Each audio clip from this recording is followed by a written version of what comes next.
Nevin Shapiro led the kind of life you only see in the movies. He was the king of the Miami party scene, throwing wild events that was Jay Gatsby-like. He threw the best parties, ate at the best restaurants, and he had all of Miami's top athletes at his fingertip. At his parties, Nevin would usually sit back and sip a glass of high-end scotch with a cigar poking out of the side of his mouth. From the outside looking in, he was a hugely successful business mogul and icon of the Miami community who had built a massive corporate empire that was bringing in millions of dollars for Shapiro and his investors. But something just wasn't quite right about Shapiro. Just how did Shapiro become Miami's unofficial sugar daddy, and how did it all crumble down? Although he was technically born in Brooklyn, Miami was always the place Shapiro called home. Nevin's family moved down to South Florida when he was still a young boy, and the only remnant of their life outside of Miami Beach was his mother's thick New York accent. Aside from that, Nevin was Florida bred through and through. His parents split when he was still very young, and he lived with his mother, Ronnie, from that point on. He lost all contact with his biological father after the divorce. Nevin and his mother led a fairly simple life throughout his high school years. She worked as a secretary at a South Beach law office, while Nevin spent his time being a pretty normal teenager. He dabbled in school sports, playing a year of high school basketball, and even trying his hand at wrestling. He was also a member of the Leadership Club, whose president at the time was Brett Ratner, who'd later become the director behind the Rush Hour franchise and X-Men Last Stand. It was, by all accounts, an ordinary childhood followed by ordinary teenage years. No one would suspect that young Nevin Shapiro would eventually grow up to become one of the most prolific scammers in the city of Miami, a city that was becoming a hotbed for fraud in the early to mid-2000s. Nevin's path to becoming a kingpin among Miami Ponzi schemes began after his high school graduation. His mother married Richard Armand Adam, a Canadian with a budding loan company called RAA International. The business was growing steadily, and Nevin got his first taste of the good life as a result. The family moved to Lighthouse Point, a wealthy suburb of Fort Lauderdale, and even got their own 38-foot yacht with Adam's earnings. People who knew Shapiro would tell you that these early adulthood years started to change him. The average boy from Miami had turned into an entitled high flyer who needed to showcase his status to the rest of the world. On the night of his 26th birthday, Shapiro snuck a large group of friends into a Miami nightclub called the Stephen Talkhouse. Going in the front would mean a $25 cover charge for him and each of his pals. To Shapiro, sneaking in sounded like a better option. The club's owner caught them and subsequently asked them to leave. In a fit of rage, Shapiro struck the owner. This angry outburst cost him thousands in medical bills after the owner's eye was severely injured. Shapiro was also slapped with 18 months of probation and anger management class. It sounds like he should have just paid the $25 cover. Things took yet another turn for the criminal in 1997 when Nevin's stepfather was arrested. As it turns out, RAA International was a complete sham. Adam and his business partners would pocket the fees charged to prospective clients without ever delivering on their end of the bargain. They were able to scam $6 million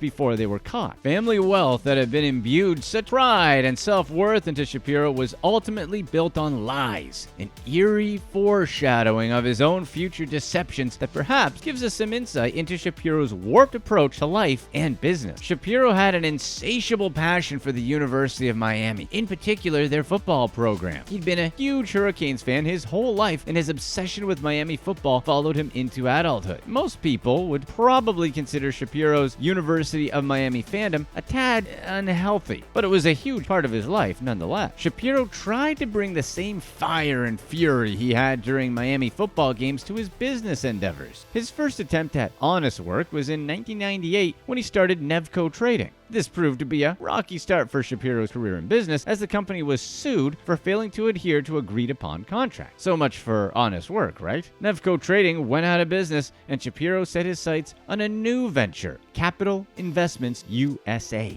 The idea was simple. Capital Investments would purchase wholesale grocery items in markets where the prices were low and then sell them for much higher rates in more affluent areas. The profits would come from the difference. Unlike Nevco, Capital Investments was a scheme from day one. While Capital Investments USA wasn't blowing the doors off the wholesale grocery market, Shapiro could sustain the operation until he got his big break in 2003. Shapiro gained the attention of certain wealthy individuals that turned his company into a $1 million enterprise practically overnight. Craig Curry and Sherwin Gerald were the first two to throw their hats in the ring. The successful businessmen became serious investors in capital investments and were soon followed by the real estate giant Sidney Williams, known to his friends as Jack. While all three of these men helped turn the tide for Shapiro's lofty business aspirations, it was Williams who proved integral to Shapiro's ride. He became something of a business partner to Shapiro and was instrumental in bringing in several other wealthy investors over the next few years. In exchange for his Rolodex of rich friends, Williams recouped a generous 10% commission on any investor he helped bring in. Simply put, if Williams got someone to invest $1 million,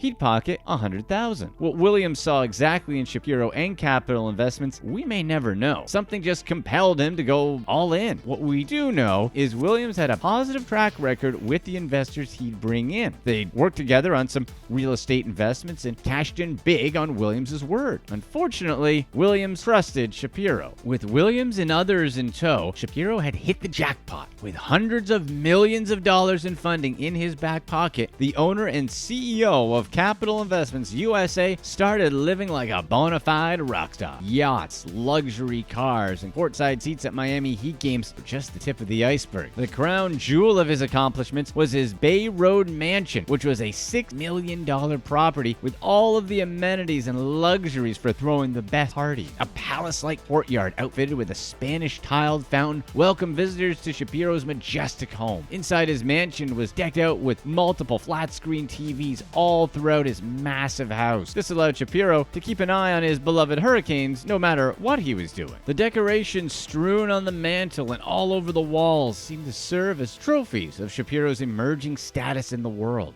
A picture of him being playfully bench pressed by Shaquille O'Neal, a snap of him shaking hands with former U.S. Attorney General Eric Holder, an autographed Miami Hurricanes football helmet, and even a photo of Shapiro standing on the field during a Hurricanes practice. By every worldly metric, he had made it, and he had done so right in his backyard. He was living out his dreams, both as a businessman and a University of Miami superfan. But how did Shapiro become such a staple of the Miami community? In addition to running Capital Investments USA, which continued to supply him with millions of dollars in investment funds, Shapiro was an extremely active figure in the world of Miami sports, particularly anything to do with the Miami Hurricane. The university's website once described him as, quote, an ardent, devoted, intense supporter. It's become clear that he was far more than that. He acted as a booster to many athletes who went on to play for the Hurricanes. So what exactly does a booster do? Well, basically, a booster just uses their money and influence to try and convince young high school athletes to commit to the University of Miami. And this was exactly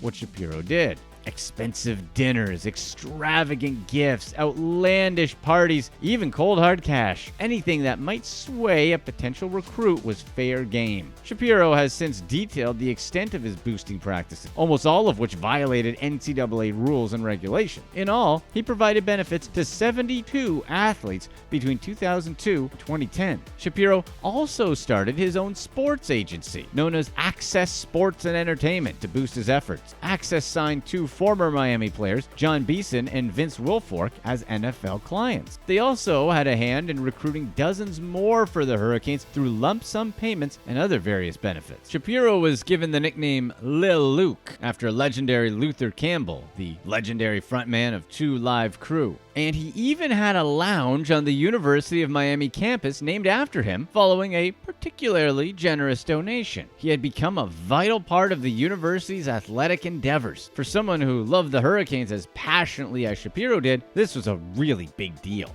All of this was carried out using the investment money being poured into Capital Investments USA. Although it failed to follow the rules laid out by the NCAA regarding boosting practices in collegiate athletics, nobody at the University of Miami seemed to care. Shapiro's behavior was not a secret to the administration either. University officials were well aware of his dubious recruiting practice, but still, no one batted an eye. Why would they? Shapiro was a donor to the university, an outspoken and well-liked member of the Hurricane community, and was consistently bringing in top-tier talent for the football team. The questionable legality of his actions was a minor detail in comparison to the amount of perceived good he was doing for the school as a whole. Technically, boosting is perfectly legal so long as the booster follows strict NCAA guidelines. Basically, a booster can make donations to the school's athletic program to aid enrolled students. They can provide or arrange employment for students and provide benefits to the families of enrolled students. However, the common denominator in all of this is the word enrolled. Shapiro was paying and coercing top-tier high school athletes to enroll at the University of Miami, which is not in accordance with NCAA guidelines. Shapiro's reign as the king of South Beach eventually crumbled before his eyes. In 2010, the true nature of capital investments was brought to light. While Shapiro insisted his wholesale grocery business was doing well and that his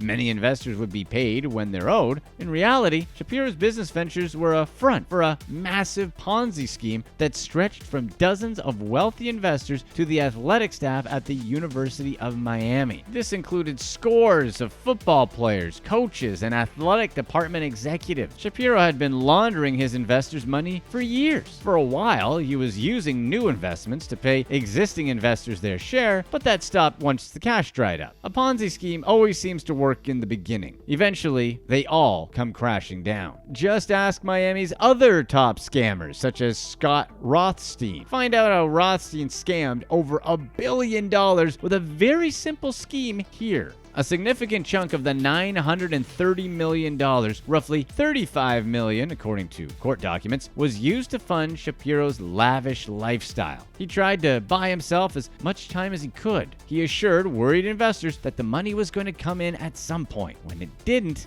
he blamed the non-existent influx of dollars on stubborn grocery stores neglecting to make payments. But Shapiro's calm and collected claims soon fell on deaf ears. He had an angry mob of duped investors at his front door looking for answers and their money. His Ponzi scheme came crashing down all at once, and he was arrested in April of 2010 following an FBI investigation into capital investments. He ultimately pled guilty to one count of securities fraud and one count of money laundering and was sentenced to 20 years in federal prison. The judge also ordered him to pay more than $82 million in restitution for the victims of his crimes. Following Shapiro's criminal prosecution, the NCAA conducted their own investigation into his activity at University of Miami during Shapiro's 8-year relationship with the school. They uncovered gross misconduct on the part of the school and identified an endless list of violations